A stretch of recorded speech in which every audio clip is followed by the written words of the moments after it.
I'm Lisa Mabli, and this is What Would Lisa Say?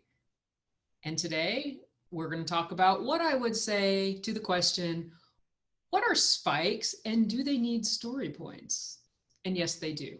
Spikes, we've mentioned a couple of times in several of these videos. Spikes are basically research tasks. These are a great way to reduce the risk and complexity part of stories when you're putting story points on them. So let's just say you find a story and there's lots of unknowns and the team's not very comfortable with them and you think it's very high risk that you're going to get a lot of rework, mostly because there's a lot that you don't know or don't understand about the work.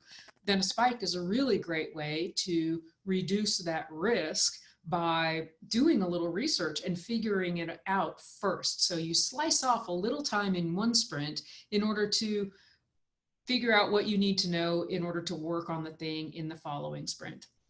This has two great benefits. One of them is you learn something new and you carve out time to do this, and it helps you reduce the risk of an upcoming story, which, as you know, means that you're going to be more predictable, which is a goal that we all have.